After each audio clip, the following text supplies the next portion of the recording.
Hello, welcome to video number 4. This is about the 14th take I've made now. So I'm doing well.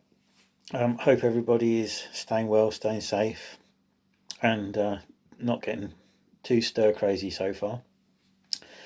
I thought it was about time to make another video, and I thought this one would be a little bit more explanatory as to what horticultural therapy actually is and what we do and how we use it and how it benefits people.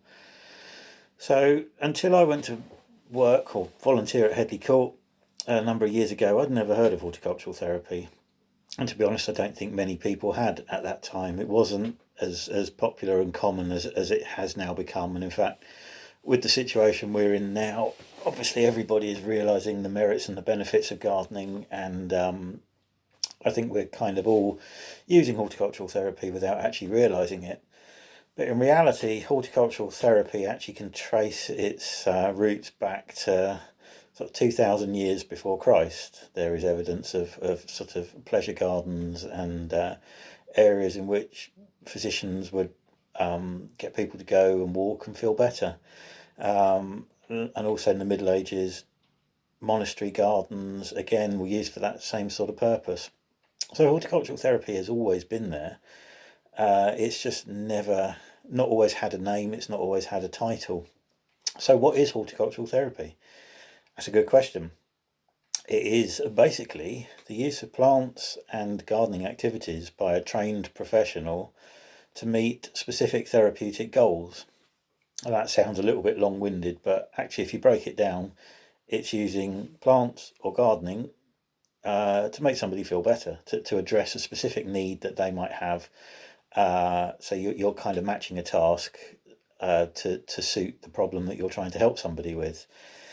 HighGround's been doing horticultural therapy now for quite a number of years, and I brought horticultural therapy to the military in 2012 at Headley Court, and that followed on from a sort of a trial process by Major Peter Lefebvre, who's an army physiotherapist, who realised that getting the lads outside to exercise or to get used to using their new prosthetic limbs, that those who were outside in the garden actually seemed to get better quicker than those who didn't go outside.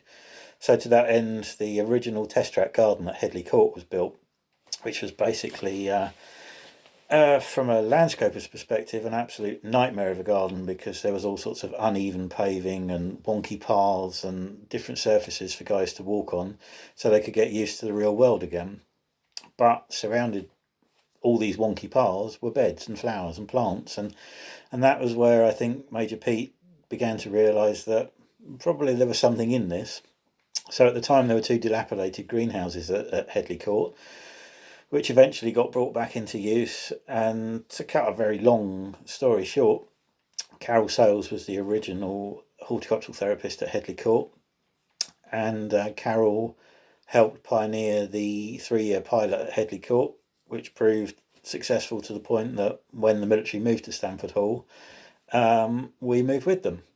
So that's a little bit of a sort of a potted history of HighGround and horticultural therapy. So how does it work? That's a good question. Obviously at Stamford Hall, it's not just me that works there, it's my colleague Jane. Jane's a keen gardener, but also has an occupational therapy background, so understands the clinical side of things that I don't really understand, and all the form filling and all the doing everything properly. So with my horticultural skills and Jane's occupational therapy skills, we're kind of 2 parts of the same puzzle, and we kind of work together very well. So what will happen is Jane will get given referrals from occupational therapists. There are 4 different departments at Stamford Hall. There's complex trauma, there's the neurological department, there's force generation, and there's the spec rehab department.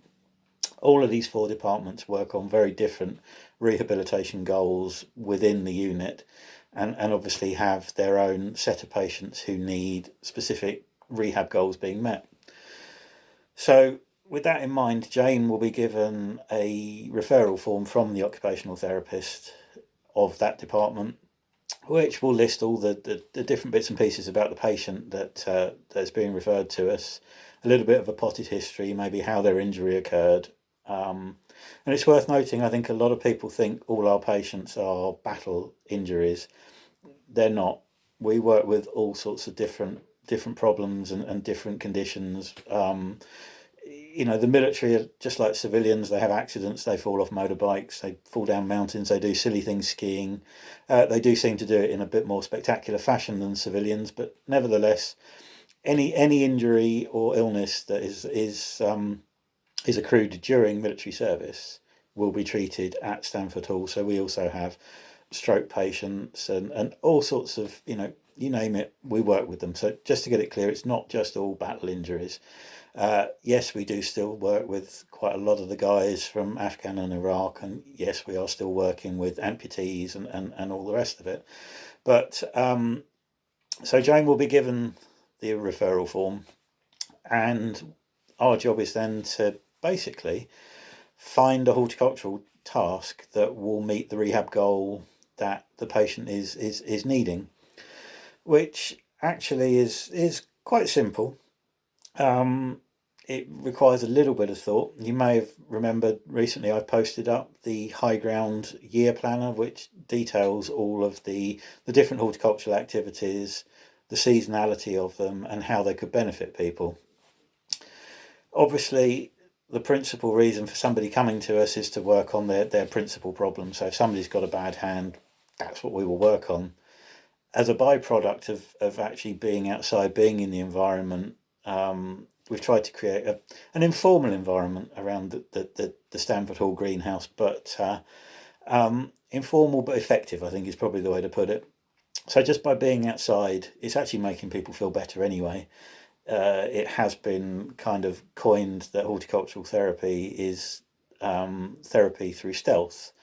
I think that's quite good because quite often patients will come for a session and not necessarily understand what it is they've been doing with us, but go away feeling much better. So that's great. That's great. We're kind of working with the physical and the mental aspect in tandem, which works really well. So going back to the referral, if Jane is given a referral for a patient who needs to work, say, on their standing tolerance, maybe they've had a leg injury and they've been out of action for a while and they need to strengthen the leg, obviously we will then find an activity that will work to that strength. Obviously that would involve standing up. At this time of year, normally if we were in the greenhouse, we'd be doing lots and lots of pricking out and potting on of stuff, which obviously we can't be doing now, but in a later video I will do kind of a small scale version in my little greenhouse here at home. So anything that involves standing but in a controlled fashion would be good for building standing tolerance.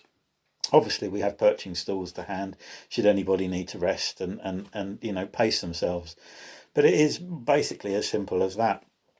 So over the next few videos what I intend to do is pick out one or two sort of common rehab goals that we work with and then go through with you all sorts of different ways that those rehab goals can be met.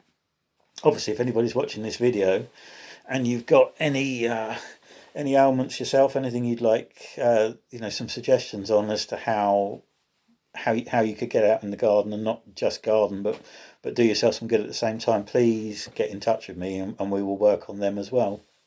So I know it's been a bit of a rambling video today, and I'll be honest, I'm still kind of getting used to this idea of not getting up and going to work in the morning. I'm kind of struggling with that, and really intending today to get out in the garden and do some gardening myself. So I hope you kind of got the basic idea of what we do and how it could potentially help, and we will further explore these ideas in some future videos. So for the time being, folks, stay well, stay safe, and I'll speak to you soon. All the best. Bye.